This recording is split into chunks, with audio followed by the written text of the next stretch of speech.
Story, storytelling time. Story, storytelling time. Na na na na na na. Ooh. Storytelling time. And now the stories can begin. My name is Fred Motley. I'm Karen Williamson. Well, I'm originally from Danville. Always knew that I wanted to live in Danville. Danville was my idea of home, but I wanted to venture out to see what's on the outside.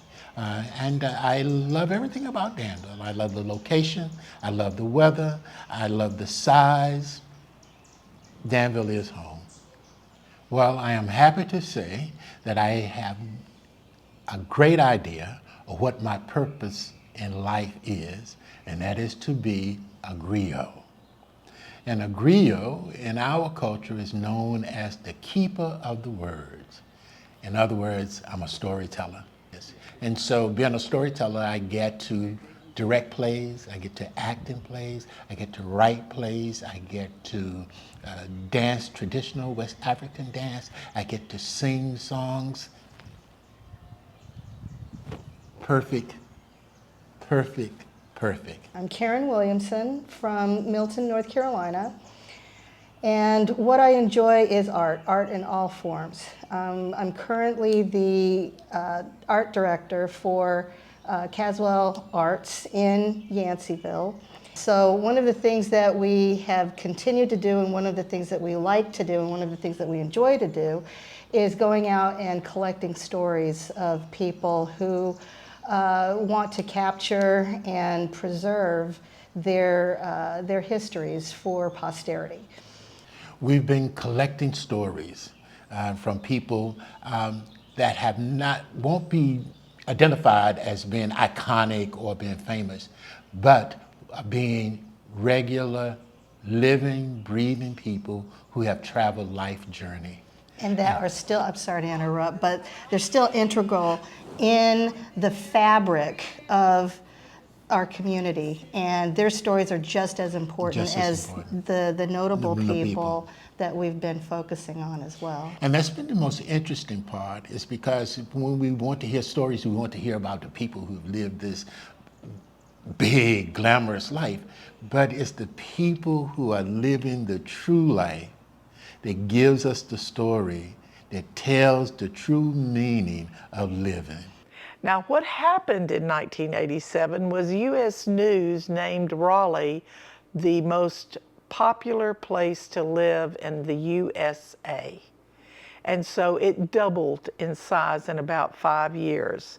And my Arkansas country boy husband said he couldn't take it anymore. And as a result, we moved from Raleigh to Caswell County. We got 36 acres on Farmer Lake, and it was sort of like Green Acres. I don't know if you remember that 1960s sitcom with Eddie Arnold and Eva Gabor, where they left the penthouse on Park Avenue and moved to the sticks. Well, that's exactly what happened, and I was Eva Gabor. I had never had that experience before. So here we are in May. I'm out of school, and I'm on this property, and I have no idea what I'm supposed to do. So I thought, I think I'll garden. I'd never gardened before. And as it turns out, a few weeks later, we were trying to finish up the cabin. A few weeks later, I drove down the road into town, and there was a sign, and it said tomatoes. And I turned into the little dirt drive. I drove behind the clapboard house, and there was a beat up old red truck, and with this man standing next to it. He was ramrod straight. He had a shock of white hair and the bluest eyes you've ever seen. And I'm very shy, and I go up there and I said, "Hi, I'm Lucindy. I just moved to the area." And he said, "Hi, I'm R.L. Watlington." And I said, "I'd like to buy some tomatoes." So he held up his little bag, and I put my tomatoes in, and he went, £3 6 ounces, and then he weighed it and he nailed it. And one of the wonderful things about that is that by these people telling their story, they themselves have discovered connections that they never knew before, which has just been a joy for both of us to be a part of bringing people together through this type of medium. These stories are that thread that stitch their life together. It is the footprint and the roadmap that others have to follow. And that's been really, really wonderful. I didn't grow up in this area, and my dad had already passed on, and my mom was diagnosed with dementia. So the stories and the questions that I was asking, I needed to go outside of the family in order to get that. So that led me to the local senior center to talk to people who knew my parents, who are of my parents' generation, so that I could get an idea, not necessarily know exactly what my parents did, but to have some general idea of their upbringing and what they experienced and what they went through. Let me see. When I was young, my husband lived on the road where I lived.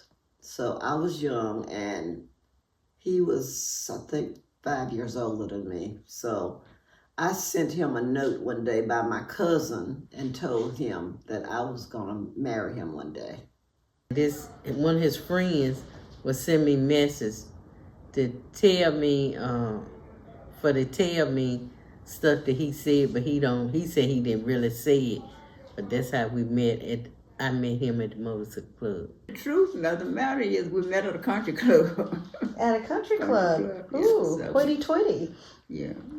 In the first grade, we didn't know what love was, but we were scratching some on the paper. That's the only one I ever went with. Was that one? But when I saw him, I just wanted him. I went a little girl all the way up. Don't nobody believe that, but I did. One Sunday, he came by my parents' home, and he said someone had told him about me. He wanted to come by to meet me. The very first story that we did called Canning was by a young lady that was a friend of my wife, and I heard them having a conversation, and she was talking about her first marriage and how it was not fulfilling, and how she had to move on. And I just thought, wow, she went through an unhappy marriage to find her happiness. I find that inspiring that you're able to move on. Yeah. I find that very inspiring. How I got over, my soul. I started canning 1 year after I'd been married. I canned on Sundays because I was lonely on Sundays. My husband used to say Saturday and Sunday were his times to have some fun after working hard all week. I would ask him to let me go, but he always said no. My mother-in-law liked me a lot, and she loved to can, so she started me canning. She and my daddy had large gardens, and they made sure I had plenty to work with. Tomatoes, string beans, corn, cucumber, some of everything. Canning is time-consuming. The picking, washing, cutting, boiling. So I use canning to fill up my time after church on Sundays. I put a lot of longing to be with my husband into canning. I poured all of that longing, hurt, and loneliness into jars and felt my face turn into smiles and my spirits turn into joy. When I put the lids on and lined the jars up on the counter and shelf, I saw beauty, joy, time well spent. When people would eat what was in those jars, it always brought laughter, happiness, compliments. The pleasure and happiness of their company and compliments made me feel happy, needed, and proud. My husband and I are no longer together, but I'm still canning. I can wonder how I got over, how I got over, how I got over.